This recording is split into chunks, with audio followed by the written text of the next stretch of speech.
Señor con el corazón. Santo es tu nombre, oh Dios. De tu gracia y favor cantaré, tu nombre alabaré. Cantaré al Señor con el corazón. Santo es tu nombre, oh Dios. De tu gracia y favor cantaré, tu nombre alabaré. Muy bien, hermanos, vamos a abrir nuestras Biblias en Mateo 19, entonces. Vamos a compartir lo que Dios puso en nuestro corazón. Esta enseñanza, que Dios nos ayude. ¿Estamos allí? Mateo 19, versículo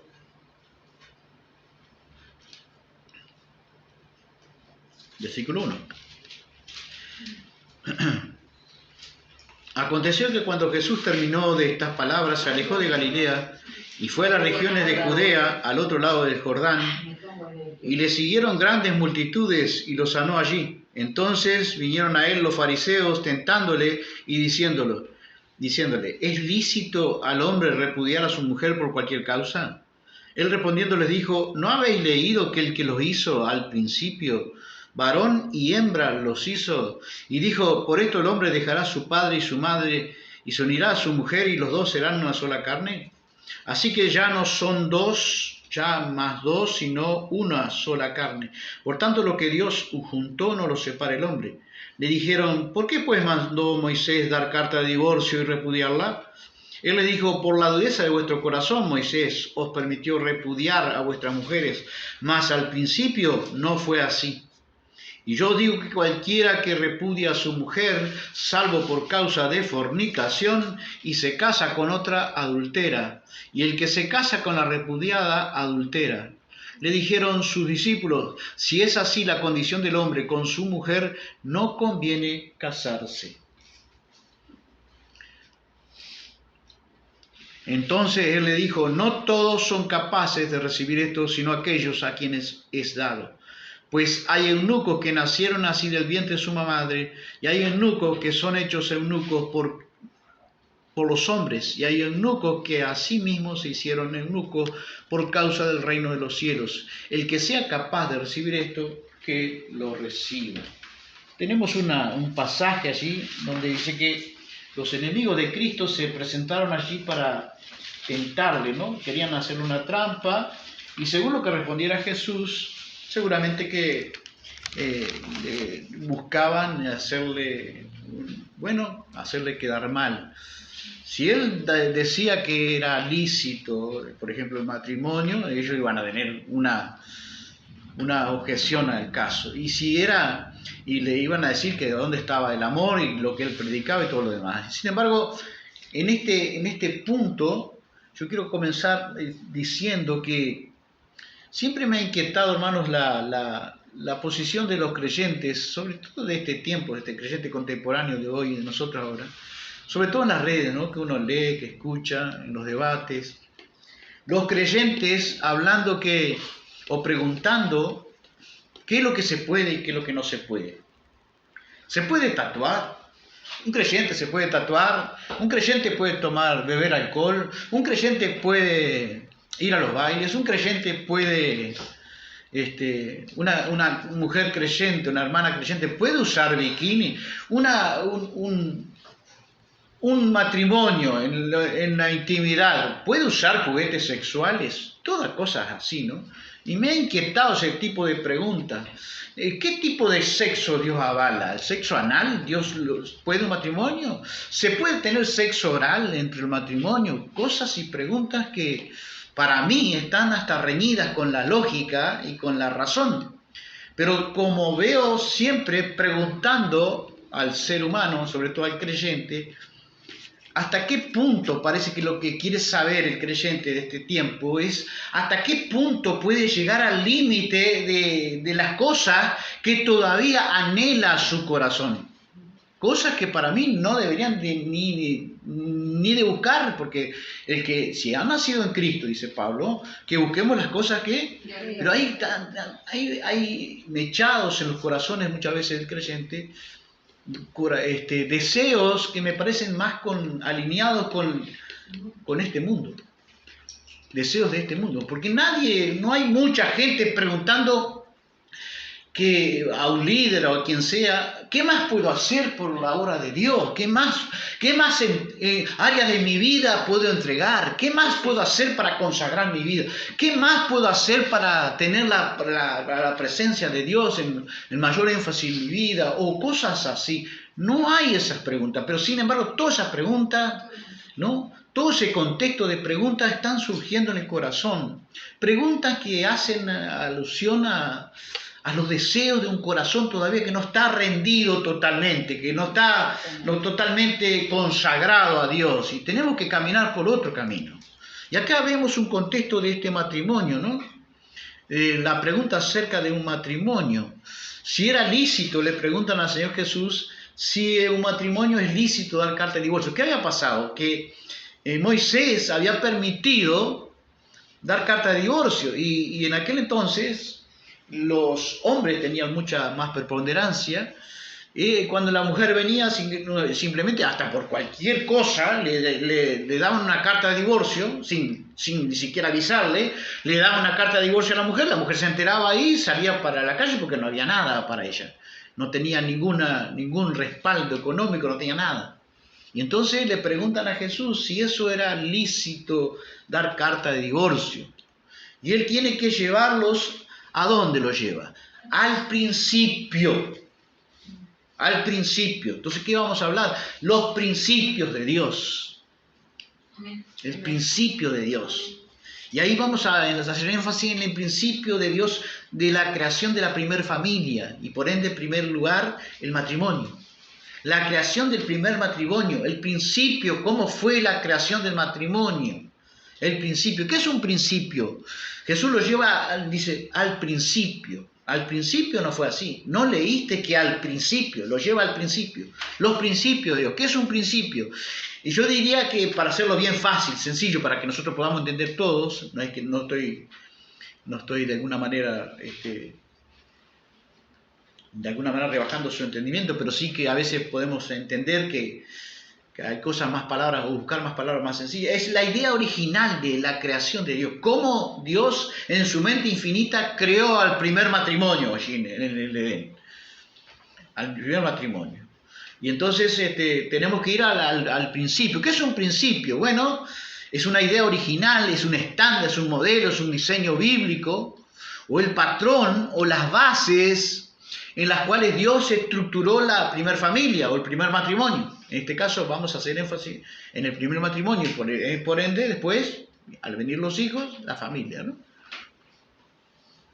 Si usted busca en un diccionario qué es un principio fundamental, dice que es una verdad, que es un principio, es una verdad fundamental, es una verdad de fundación, es una verdad que tiene bases, de las cuales fue estructura, en la cual ella fue conformada, fue ideada, fue dispuesta por el Señor mismo, ¿no? El Dios creador. Creó al primer hombre y creó al primer matrimonio. Trajo a Eva. Y entonces Jesús les responde diciéndole, ¿no habéis leído cómo al principio? Entonces seguimos hablando de que un principio divino es una verdad fundamental, tiene piso, base, un cimiento, con normas básicas que rigen o que debieran de regir al pensamiento humano, formando la base para saber o distinguir lo que fue la sabiduría divina en esa forjar de ese matrimonio, el primer matrimonio, ¿no? Es una verdad fundamental. Un principio divino, tenemos que decir que tiene sus características esenciales, es atemporal. ¿Qué quiero decir con atemporal? Que funciona eternamente, trasciende eternamente el tiempo, el espacio, y sobre todo, quiero hacer énfasis, trasciende las culturas. Funcionó allá en el Edén, pero ahora Dios tiene otra idea del matrimonio. Sigue lo mismo, trasciende la cultura. la idea de Dios, original de Dios, con su estructura, con su base, con esa verdad fundamental, trasciende las culturas, el tiempo, el espacio, con esas normas básicas que rigen o que debieran regir en la mente de nosotros mismos para saber qué es un matrimonio, cómo formar un buen matrimonio, porque a veces uno empieza a pensar y a mí me asusta, ¿no? Asusta un poco porque hoy lo normal, lo natural es que seas divorciado, lamentablemente. Se ha vuelto natural. Es rarísimo encontrar un matrimonio estable, así que tenemos que trabajar en esa área porque estamos alejados de los principios de la fundación del matrimonio, la verdad de fundación del matrimonio. Tenemos que repasar, estructurar, conocer cómo es un matrimonio, cuál fue la idea original de Dios, porque estamos en un tiempo donde la crisis matrimonial es una exclusión impresionante, ¿no? Es dificilísimo encontrar una pareja de estable de matrimonio en el tiempo, perdurable en el tiempo. Es dificilísimo. Hoy lo normal, antes lo divorciado era una excepción, pero ahora es lo normal, lo natural, entre comillas, ¿no? Se ha hecho. Y el matrimonio, el divorcio entre creyentes, que es mucho, habla de una realidad mucho más compleja y mucho más terrible, ¿no? Entonces, yo creo que hay una ignorancia en nuestra parte de cómo es la primera institución del matrimonio, con la idea original como Dios la creó, con sus normas, ¿no? Tenemos que repasar, y Jesús hace ese repaso. Porque esos principios divinos, de los cuales estamos hablando específicamente del matrimonio, son como una brújula para tomar decisiones. Bueno, estoy hablando del principio del matrimonio, pero por ejemplo, otro principio que se me viene a la mente, por ejemplo, Pablo establece otro principio, dice, todo me es lícito, pero no todo me conviene, todo me es lícito, pero no todo me edifica, ¿no?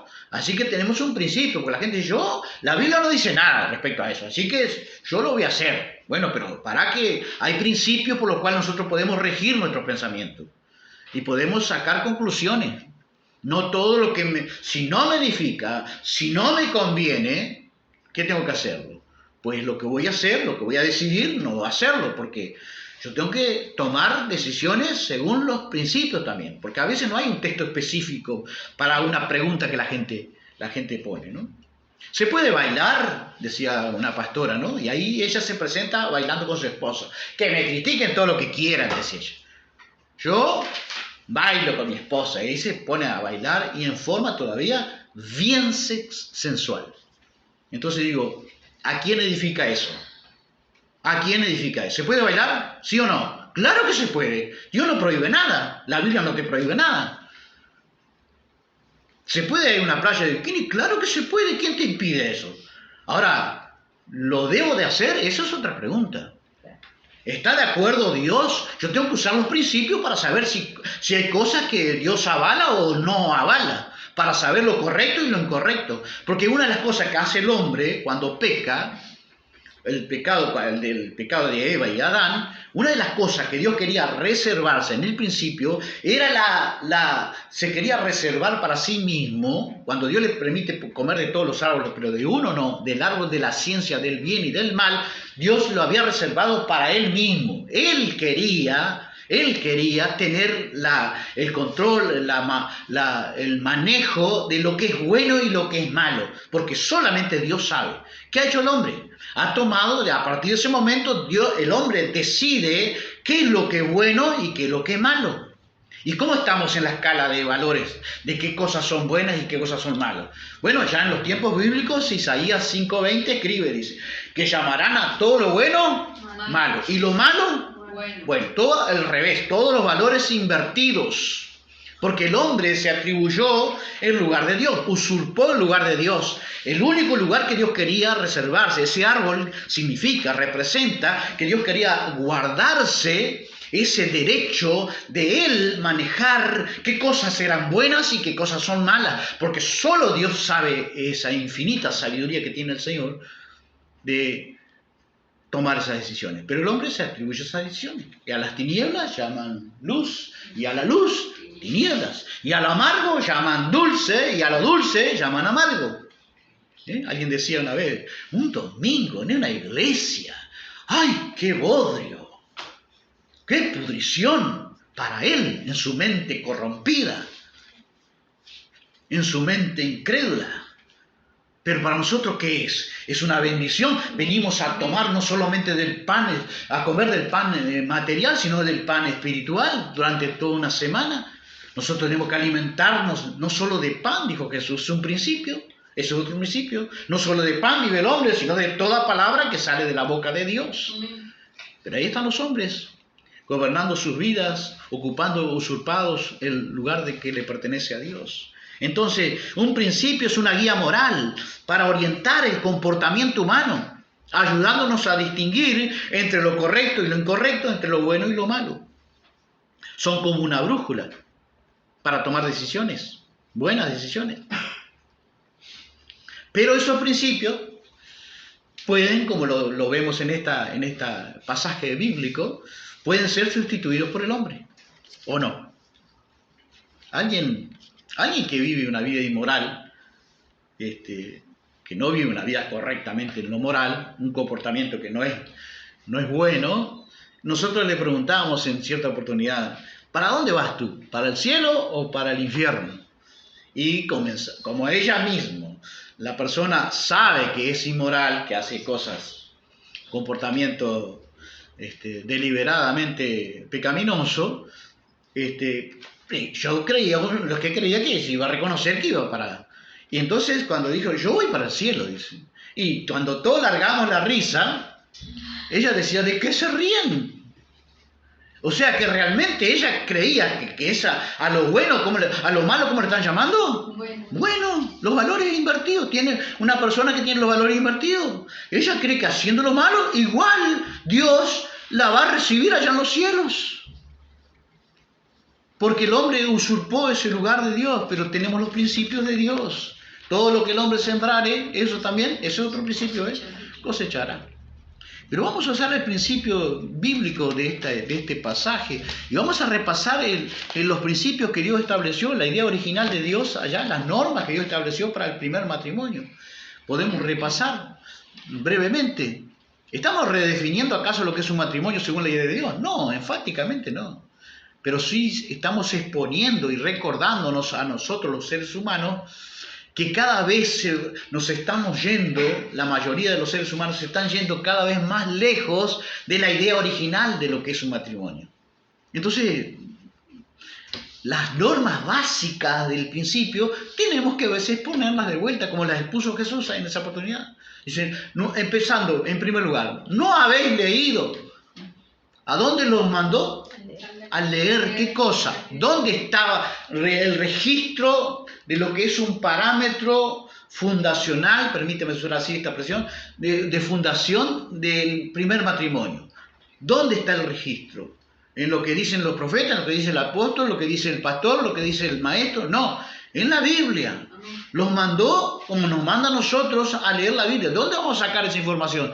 De las Escrituras. ¿No habéis leído? ¿Esta gente había leído? Sí, pero sin embargo estaban permitiendo el divorcio, daban divorcio a la mujer por cualquier cosa. La mujer cocinaba mal y ya el tipo le extendía una carta de divorcio. Imagínense. Y Jesús tiene que corregir eso. ¿Lo lleva a dónde con la corrección? Al principio, la idea original de Dios. Entonces los principios de Dios para el matrimonio, vamos a repasarlo. En este mundo de caos que estamos viviendo, que muchas veces tenemos una confusión en nuestra mente. Y dice, hay entonces en primer lugar una única fuente para los principios. ¿Cuál es? Las Escrituras. Porque la palabra de Dios, dice la misma Biblia, las Escrituras, dice que cielo y tierra pasarán, pero mi palabra no pasa, sigue vigente, es eterna. Entonces los principios los vamos siempre a encontrar en la Biblia. El matrimonio es con estructuras fijadas por el Creador. Esas estructuras fijadas por el Creador son vigentes hasta el día de hoy. Amén. Aunque el mundo no las quiera reconocer, nosotros tenemos que enfatizarla y enseñarla para quien quiera oír y para quien quiera prestar sus oídos y prestar atención a lo que es un verdadero matrimonio para jóvenes, para ayudarles a tener una idea bíblica original de lo que es el principio de la creación de Dios del primer matrimonio. Dijo Jesús, de fariseos le preguntaron, ¿es lícito por cualquier motivo? Yo lo tengo en otra versión, por eso va a diferir un poquito. Dice, ¿es lícito que se permite que un hombre se divorcie de su esposa por cualquier motivo? Y Jesús le responde, ¿no habéis leído las Escrituras? Así que la fuente es las Escrituras. Allí está escrito. Las Escrituras parece algo de más, pero no está de más. La Escritura no es lo que yo digo, es lo que está escrito. Cuando la gente habla a veces la Escritura, la Escritura dicen, pero a veces no es lo que la Escritura dicen. Tenemos que tener la Biblia. Alguien decía, para predicar, dicen, ninguno de mis obreros lleva más la Biblia, donde sea. Y la gente se aterroriza, dice, porque la tenemos ya en nuestro corazón. No, yo también me aterrorizaría. Porque la Biblia, la palabra de Dios es inerrante, es infalible, pero los hombres somos falibles. Puedes recordar un contexto mal y no está en la palabra lo que estás diciendo, está fuera de contexto. Entonces, la necesidad de lo que está escrito, por eso Dios fue tan sabio que nos dejó un manual de información que lo que está escrito no está grabado en un audio, está escrito en un libro, la sabiduría del Señor, ¿no? La fuente es las Escrituras, lo que está escrito. Dice, y eso explica, dice esta versión, ¿no habéis leído las Escrituras desde el principio? La verdad original o la verdad de fundación, de fundamental, original del Creador. Las normas que Dios estableció allí en el principio. Esto explica, dice esta versión, porque el hombre deja a su padre y a su madre. Así que empezamos a desglosar o desmenuzar, mejor dicho, los principios de Dios para el matrimonio. La idea original, las normas que Dios estableció en el principio. El hombre, en primer lugar, el primer matrimonio, la norma es hombre, varón, mujer. Que la sociedad haga lo que quiera con otras ideas, con otros matrimonios, entre comillas, concubinato, lo que sea. Solamente nosotros decimos por la Biblia, las Escrituras dicen que Dios reconoce la idea original, matrimonio, hombre, mujer. Y el hombre dice que tiene una característica ese primer matrimonio. Y Dios es sabio, hermanos. Dice que dejará a su padre y a su madre. O sea, dejará el hogar materno, el hogar paterno, lo dejará. El varón tiene que dejar porque va a incursionar en un nuevo hogar, bajo una nueva estructura familiar, donde el hombre va a tener que aprender, como dice Pablo. Por eso yo entiendo que, por eso la sabiduría del Señor de buscar su propia casa, por eso el varón debería de tener por lo menos para independizarse del hogar de los padres. A veces nos casamos, yo fui uno de ellos y viví por un tiempo en la casa de mis padres, pero no es la idea original de Dios. Tenemos que volver al plano de Dios. Amén. Porque Dios lo estableció así en su infinita sabiduría. Y es para bendición. A ese matrimonio dice que Dios le dio la bendición. En Génesis 2:18 creo que dice. Y los bendijo Dios. ¿Qué bendice Dios? ¿A quién le bendice Dios? Al matrimonio. Cuando ustedes le digan que no, ay, te casaste, te vas a casar. Sí, me voy a casar, porque ¿qué quiere usted? ¿Qué va a tener? ¿Qué diferencia hay entre yo, concubinato, y tu casamiento? Bueno, el casamiento está en la Biblia, en las Escrituras, y los bendijo Dios. Bajo esas normas, y los bendijo Dios. Pero antes de bendecirlos, vamos mirando los principios, ¿no? Me estoy apurando un poquito. Entonces, varón y mujer tendrán su propia casa, su propio hogar, porque necesitará el hombre aprender a vivir. Dice que los esposos aprendan a vivir sabiamente con su esposa. Así que es un aprendizaje para el varón. No es contigo pan y cebolla y contigo nunca una discusión. No, vamos a aprender a vivir sabiamente.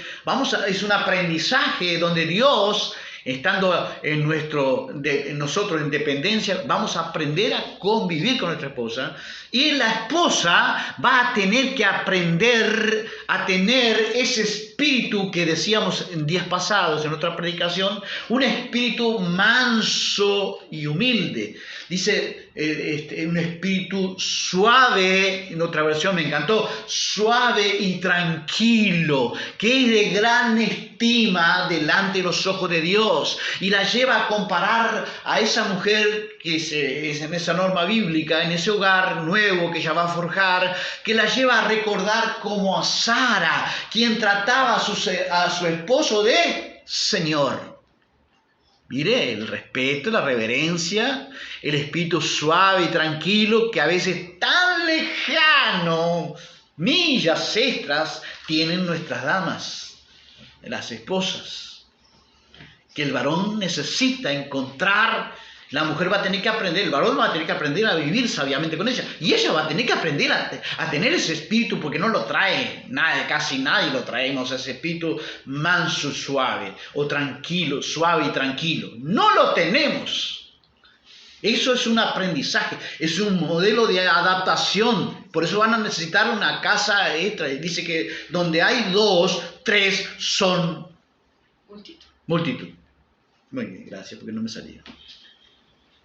Necesitan estar juntos, intimidad juntos, los problemas solucionarlos juntos. Imagínense, los primeros problemas, están comiendo en la mesa. Dice, ay, qué rico, mamá, y ella ya dice, a mí no me dijo nada.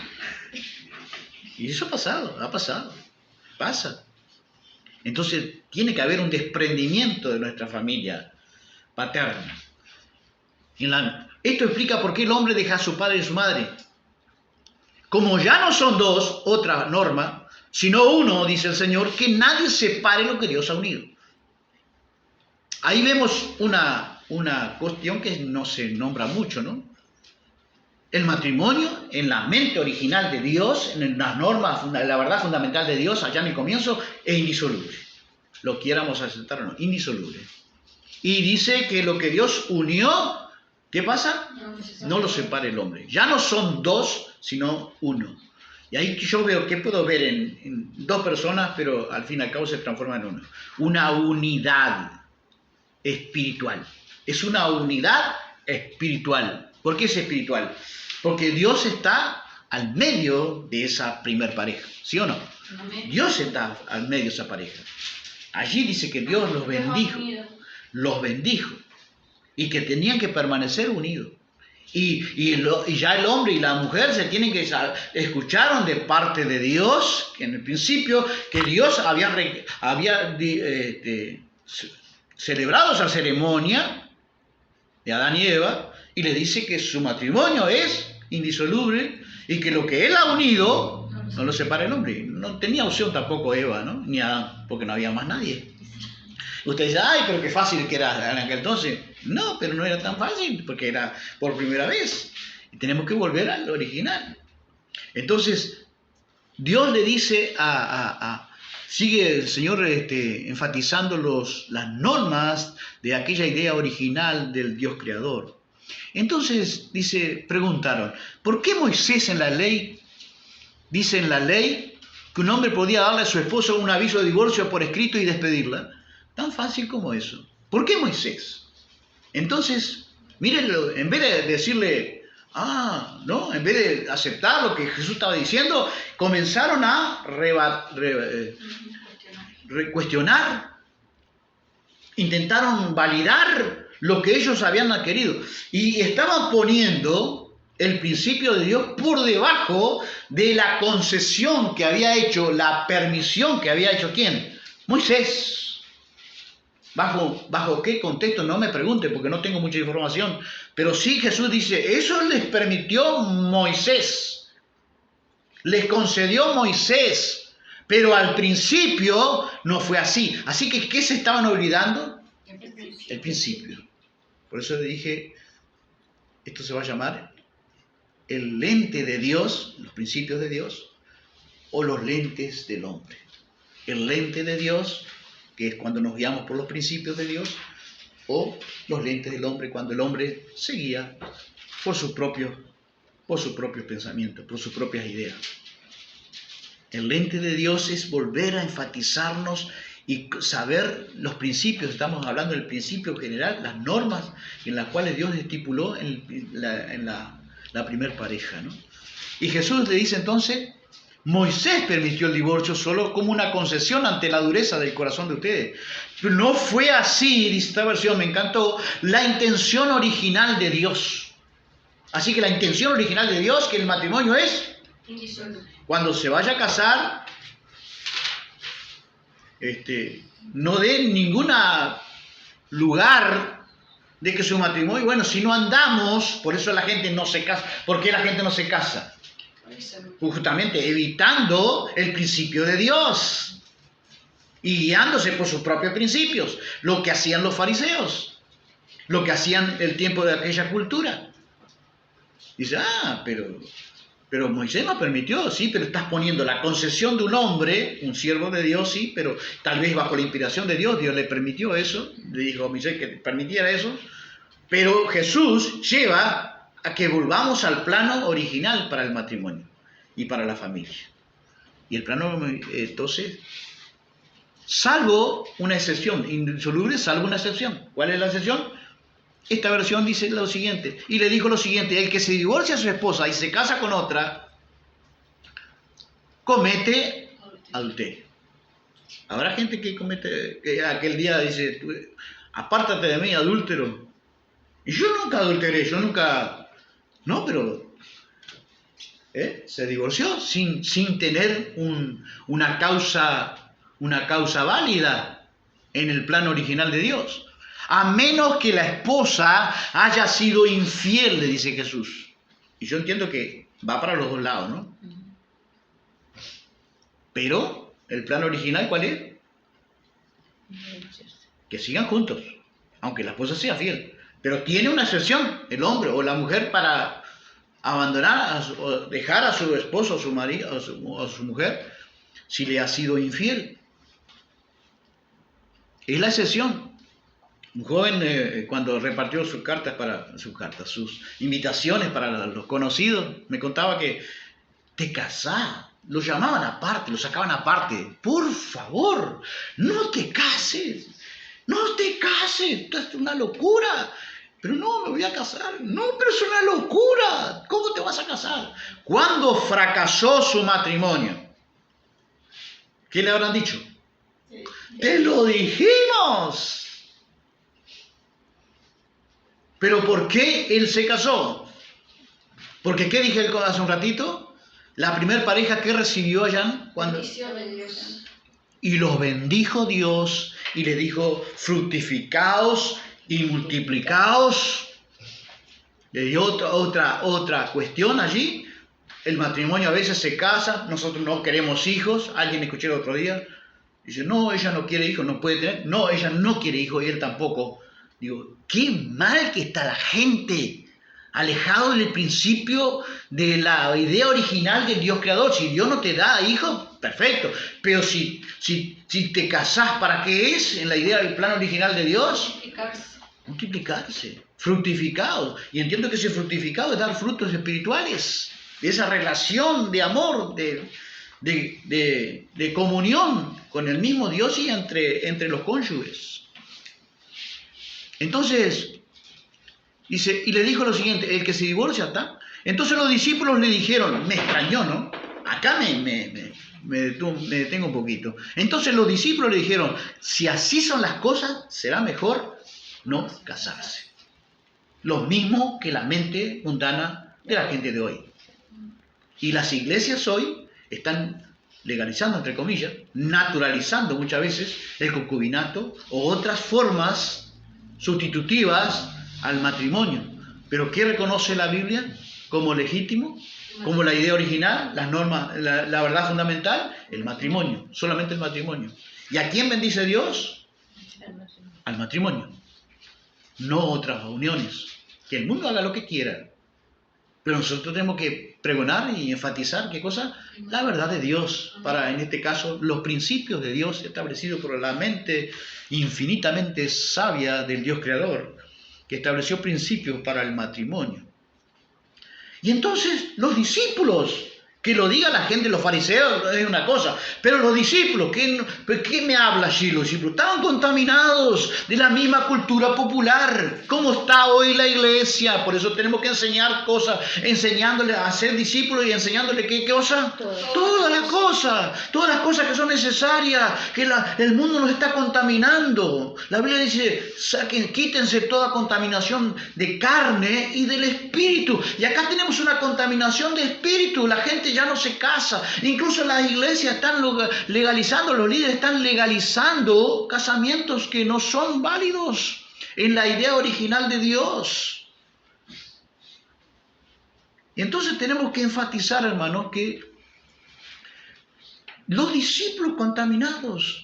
Y al decir los discípulos, me supongo que ¿quién puede haber sido en mi mente imaginaba, ¿quién puede haber sido? Vamos a darlo, Pedro no es hipotética imaginación, no está en la Biblia, no está en la Biblia, pero era casado, por eso dice que Pedro negó a Cristo porque le sanó la suegra, así que Pedro era casado, ¿no? Ese chiste que siempre hubo, ¿no? Que Pedro negó al Señor porque la suegra de Pedro estaba enferma, el Señor le entró allí, le agarró la mano, oró por ella y se levantó y le servía. La suegra de Pedro. Entonces, Pedro era casado. Tal vez fue Pedro el que tomó esa iniciativa. Tal vez tenía planes de divorciarse. Pedro no andaba llevándose muy bien con la patrona y dijo, en cualquier momento le tiendo una carta de divorcio, me hace otra comida como me mandó el otro día y le doy una carta de divorcio y hago la chinche. Y bueno, pero Jesús les dice, los discípulos le dice, si conviene así, no conviene casarse. Y Jesús establece otra cosa, dice, el que sea capaz de recibir esta ¿qué? Esta gracia, es una gracia permanecer soltero en la vida, es una gracia, es un don. Y ahí habló de los eunucos, 3 clases de eunucos, ¿no? Lo que se hace en eunuco, el último es el que se hace eunuco por la obra de Dios, la persona que tiene la capacidad de engendrar, tiene vida sexual, pero Dios le da una gracia especial para ser pasivo en esa área y no necesita por amor a la obra y al amor al mismo Dios de la obra. Pero si el que sea capaz de recibir esto, que lo reciba. Pero está Pedro, si fue Pedro, fueron los discípulos. Acá dice los discípulos. Los discípulos estaban contrariando ¿qué cosa? Y estaban viendo el matrimonio como que... ¿Qué dijo Dios respecto al matrimonio? En la idea original. Lo miró a Adán y dijo, ¿qué cosa? No es bueno que el hombre esté solo. Yo me voy a quedar soltera. Y escucho mucho eso. Yo me voy a quedar soltera. ¿Y cómo te vas a quedar? Pues soltera. Porque ya te lo estás declarando con tu boca. Dice, con mi boca creí, por lo cual hablé. Tenemos que tener cuidado con lo que hablamos, hermano. Dios no te va a presentar porque dice que sin fe es imposible adorar a Dios. Todo en la vida espiritual con Cristo es a través de la fe. No podemos hablar así. Pero cada vez escucho más a la gente, yo no voy a casarme, soltera estoy bien, me llevo bien, pero ¿qué están destruyendo? ¿Qué están diciendo? Que la idea original de Dios fue mala. Estamos diciéndole eso. Porque Dios miró al hombre y dio su dictamen, dijo que el hombre no era bueno que esté solo. Le haría ayuda idónea para él. Así que Dios fue una creación de bendición, porque Dios dijo, por lo menos que no era bueno. ¿Y qué Pedro o los discípulos estaban diciendo? Que el matrimonio al fin y al cabo era malo. ¿Por qué era malo? Por una palabra que dice Pedro. Si el matrimonio es así, indisoluble, espiritual, no puedo darle carta de divorcio sino solamente por infidelidad. Bueno, mejor no conviene. No me conviene a mí. No va con mi gusto, no va con mi pensamiento, no va con mi idea. Cuando el creyente debería de estar en otra posición. Después lo vemos a Pedro en otra posición. ¿Qué le faltaba a Pedro? O a los discípulos en todo, en general, porque eso dice los discípulos fueron, no fue Pedro. ¿Qué le faltaba? No, le faltaba amor a Dios. Le faltaba conocer a Dios, conocer su amor Y después el amor, porque el amor, una de las cualidades del amor de Corintios, cuando describe el amor, dice que el amor no busca lo suyo. Cuando un creyente busca saber qué puedo hacer y qué no puedo hacer, ¿qué está vivo allí? El yo viejo, la naturaleza viva todavía está viva, tiene partes para entregar. Hay una necesidad de crucificar vuestras pasiones y vuestros deseos. Dice que los que estamos en Cristo, vamos a enfatizar la cruz, hermano. Tenemos que crucificar, han crucificado, dice Pablo, sus pasiones y sus deseos. ¿Qué le faltaba a Pedro? Cruz. Crucificar sus deseos todavía. No me conviene. Si fue Pedro, si fueron los discípulos, estaban contaminados con la mentalidad popular de aquella época, la cultura de aquella época. ¿Cómo está la gente de hoy? Me extraña, hermanos, que cada vez más congregaciones están aceptando otras formas de familia que la Biblia no amerita, no avala en el plan original de Dios, en su creación original.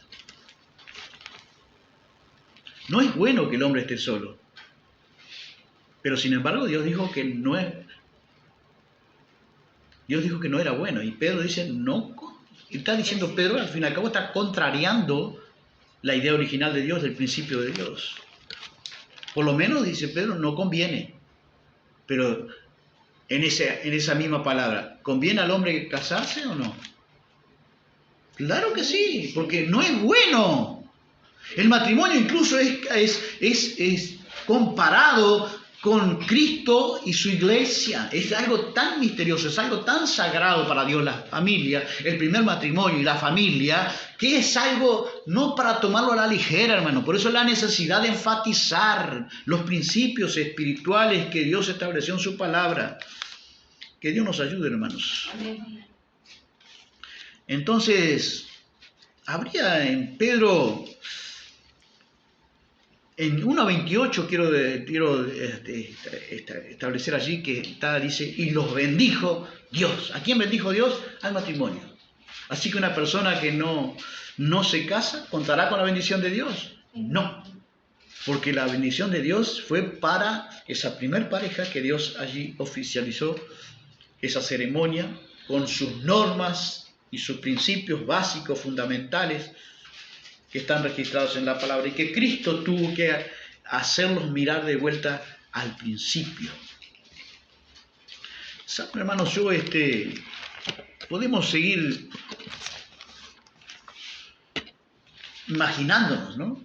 Como decíamos recién, tal vez Pedro, alguno de los discípulos, contaminados por la mentalidad popular de aquella época, el divorcio era tan fácil, tan liviano, representaba tan poco escollo, esfuerzo, que ellos estaban contaminados y tal vez algunos de ellos estaban pensando que podían tener ese divorcio, pero Jesús los corrige. Y vemos en Pedro, lo que yo estipulo en este punto, lo que llamé los ojos de la conveniencia.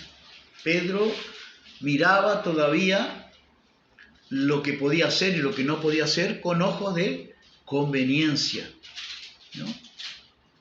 Estaban orientados y guiados por principios los discípulos, por principios del principio o de la cultura popular. Así está la iglesia muchas veces. Podemos estar contaminados.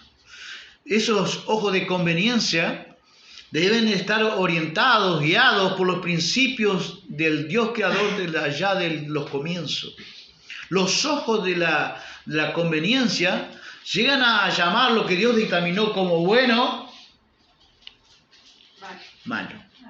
Isaías 5:20 dice que los hombres, cuando empiezan a dejar los principios de Dios y se elaboran o crean en su imaginación, en su mente y corazón pervertidos, cuando el hombre crea o creamos nuevos registros de principios humanos, nosotros llegamos a establecer lo que dice Isaías 5:20, establecer lo malo como bueno, lo bueno como malo, las tinieblas como luz, la luz como tinieblas, lo amargo por dulce, lo dulce por amargo. Todo al revés.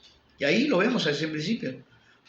Los hombres contaminados, incluso los discípulos, lo que me llama la atención, los discípulos contaminados con su dictamen de corazón. Si es así el matrimonio, no conviene casarse. Pero Jesús, mejor dicho, Dios, el Padre, había dicho, establecido en su idea original, no es bueno que el hombre esté solo.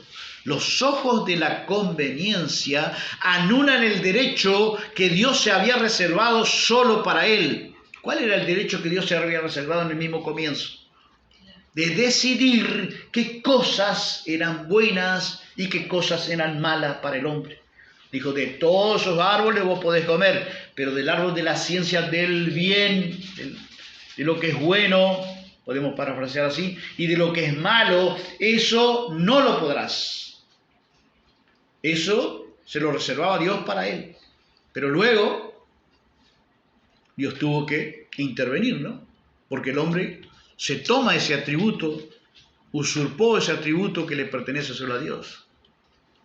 Pero el derecho de decidir qué es bueno y qué es malo tiene que estar siempre por los principios de Dios, basándonos siempre por los principios de Dios. En la medida que el creyente madura, cada vez que el creyente madura, y cuando digo madura, que lo que a Pedro le faltaba era madurez. Esa madurez espiritual que Pedro iba recibiendo después en el camino, esa descontaminarse de su mente mundana y de la cultura popular de aquel entonces, que luego el Señor seguramente que trató con Pedro y lo fue descontaminando, porque es el mismo Pedro que después leemos, mira el Pedro lo que dice en ese momento, ¿no? Si fue Pedro, imagínense, ya lo puse como Pedro, fueron los discípulos que dijeron eso. Pero miren los discípulos que decían, pero si fuera Pedro es el mismo Pedro que luego dice Pedro, es necesario, lo azotan y le dicen, le prohíben seguir hablando de Cristo, y él dice, es necesario obedecer a Dios antes que los hombres. Ya había otra mentalidad, pero en aquel entonces, si fuera Pedro el que dijo, fueron los discípulos, pero si fuera Pedro el que hubiera dicho esa palabra, imaginariamente, yo lo puse a Pedro, entonces Pedro estaba diciendo que no convenía casarse, contrariando a la idea original, las normas, la verdad fundamental de allá del principio, donde Dios ha establecido que no era bueno que el hombre estuviera solo. Así que podemos deducir que es bueno el casamiento, contrariando a la mentalidad de los discípulos que estaban contaminados. Entonces el creyente, en la medida que madura, cada vez que conoce más a Dios, ¿qué va a hacer? Decíamos en un principio, ¿cuál era el plan de Dios? Conocer, amar y servir. Si no conocemos a Dios, el que conoce, dice que el que no ama, ¿qué dice la Biblia? El que no ama, no conoce a Dios, porque Dios es amor. Por eso Pedro, ¿qué le faltaba? ¿Amor a quién le faltaba? Amor a Dios. Mirá, Señor, yo no sabía, es cierto, me había olvidado que en el principio el Padre estableció eso. Sí que lo leímos. Sí, pero ya no me acordaba. Pero ahora voy a corregir, ahora le voy a decir a mi vieja, no me puedo divorciar. Ya estaba a punto de extender una carta de divorcio, me cocinó 2 veces la comida quemada, ya le iba a dar porque por cualquier bobada se divorciaban. Como la generación de hoy, hermanos. A veces no hay problemas serios, no hay problemas. ¿Por qué se dejaron? Le pregunté a una pareja, dice, nunca nos entendimos. ¿Cómo que nunca nos entendimos? Ya vivieron como no sé cuántos años. Por amor de Dios. Después otro que sacó una lotería, decía, sacó la lotería, lo primero que hizo, ¿qué fue? Carta de divorcio. Dice, ella nunca me entendió, dice. Claro que al rato andaba con otra más joven. Claro, pero las excusas. Pero entonces los principios de Dios debemos de estar allí. Tienen que estar allí puesta a punto en nuestro corazón y en nuestra mente, hermano. Los ojos de Pedro después fueron cambiados, ¿no? Los ojos espirituales. Los puso en Cristo. Porque después él decía, era el mismo Pedro que después de ser azotado, decía, es necesario obedecer a Dios. Entonces los ojos de la obediencia ya habían tenido lugar en la vida de Pedro.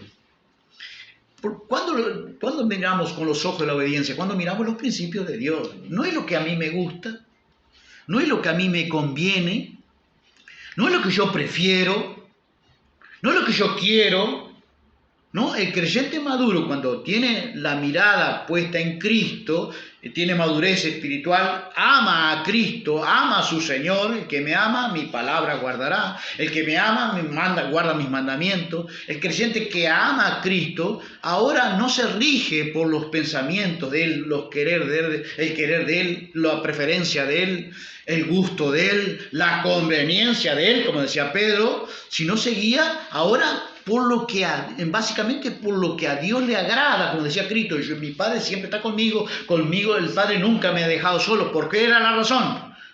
Porque yo hago siempre lo que le agrada. El creyente no hacemos siempre lo que le agrada, pero tenemos que caminar en esa línea. Amén.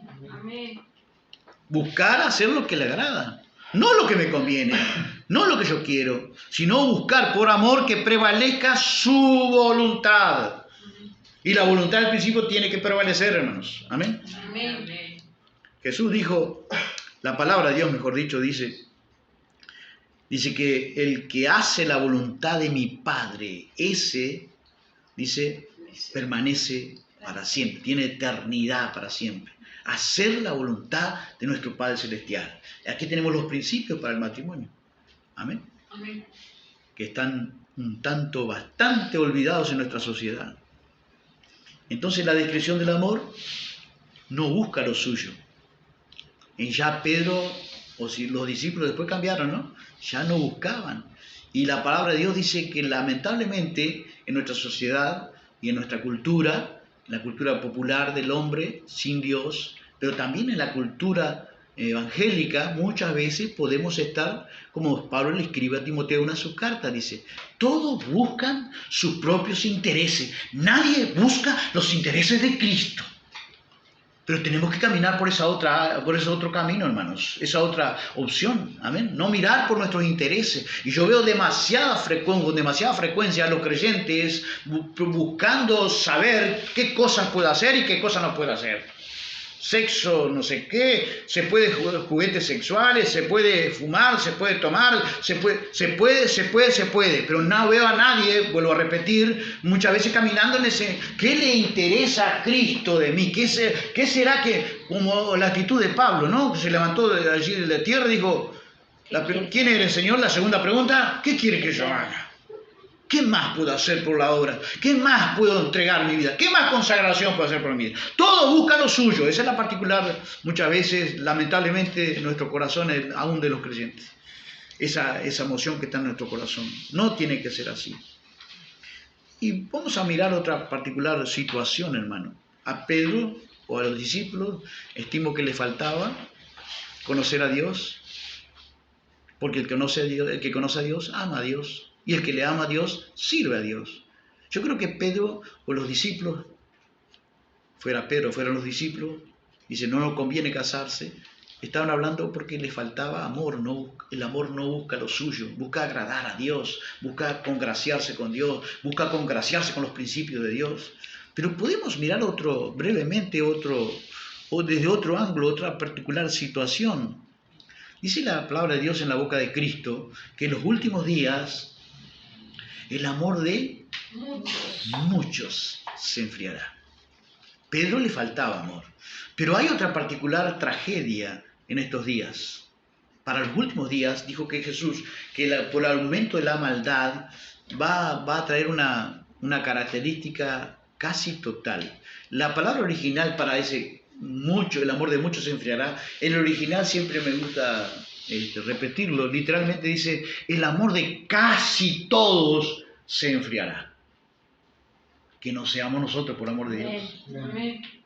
El amor de casi todos se amará. Así que podemos estar en el amor, buscando enamorarnos más de Dios. En la iglesia de Efeso, Pablo le escribe en una de sus cartas, era una iglesia que Pablo la había fundado, así que estaba bien fundamentada en la palabra, en la doctrina. ¿Sí? Efesios 3:17, pido al Padre, dice esta versión más común, que Cristo viva en ustedes por la fe y que su amor sea la raíz y el cimiento de su vida.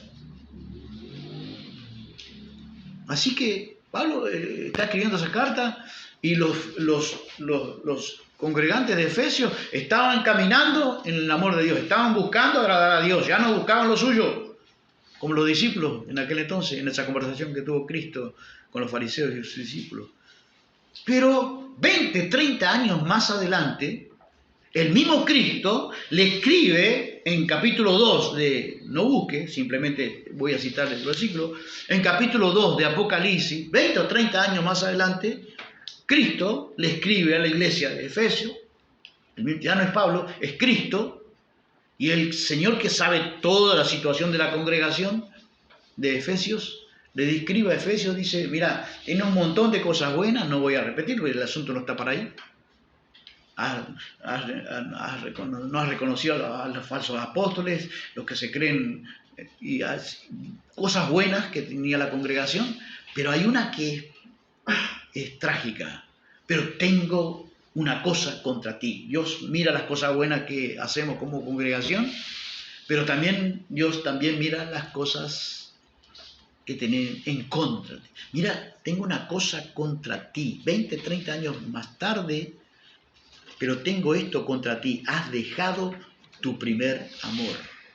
Pero tengo esto en tu contra, dice otra versión. Has dejado a un lado el amor que tenías al comienzo. Así que recuerda de dónde estabas. Otra versión, Reina Valera, dice, de dónde has caído.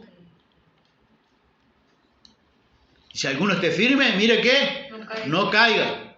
Y no es caer solamente en pecado de adulterio y otros pecados. A veces se puede caer en el plano espiritual, estamos hablando. Y acá dice, ¿de dónde has caído? Y vuelve a ser, ¿qué cosa? Las primeras obras. Donde estabas antes de caer, en esta versión, cambia y haz las primeras obras, las que hacías al principio. ¿Amén? Amén. A veces cuando llegamos a Cristo, nos enamoramos de Cristo, de esos principios. Dios nos pide algo y nosotros decimos, amén, gloria a Dios. Si Dios lo quiere, lo hago. Me esfuerzo y obedezco. Mi carne no quiere, yo te voy a dar. Pero luego pasa el tiempo, acá pasaron 20 o 30 años, y esa misma iglesia que estaba caminando en el amor a Dios y al prójimo, ahora Dios le recrimina, tengo esto contra ti, has caído. La ve una iglesia caída. Y si no cambia, dice Dios, quitaré el candelabro de tu lugar. Quiere decir que va a apagar la luz de esa iglesia. Que eso es trágico, hermano. Eso es trágico. Quitaré el candelabro es lo que impartía luz. La luz del conocimiento y del amor no va a ser encendida más si nosotros a veces podemos estar en una situación así caídos delante de la presencia del Dios que escrutina no las mentes, sino también los corazones de las personas, de una congregación. Una particular manera de frialdad. ¿Por qué se habían dejado el primer amor? ¿Qué es dejar el primer amor? Habían caído. Habían dejado el primer amor. En la escala del amor a Dios, ¿dónde tiene que estar el amor a Dios? Es prioridad. Es número 1. Amarás al Señor tu Dios con todo. ¿Con cuánto? Todo. Con todo. Alma, mente, corazón. Pero hay tres sustitutos que el enemigo frecuentemente incentiva. Frecuentemente tenemos que estar en guardia, en vela, porque el enemigo sabe cómo trabajar. ¿Cuáles son?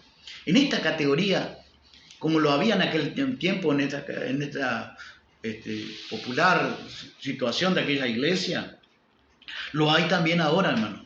Aquel tiempo era también no hay nada nuevo bajo la tierra, bajo el cielo.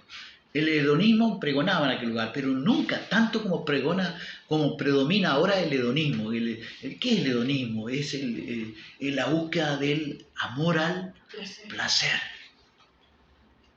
Ese es un sustituto del amor a Dios. Y posiblemente yo conjeturaba en mi corazón, digo, ¿por qué dejaron el primer amor? Porque tal vez entraron en juego los otros sustitutos del amor. Hay 3 fuentes de otros amores que tenemos que vigilar constantemente. Jesús dijo, uno de ellos dijo, guardaos de toda avaricia. Así que el amor ¿a quién será? Al dinero. Al dinero. Es el amor al dinero, raíz de todos los males.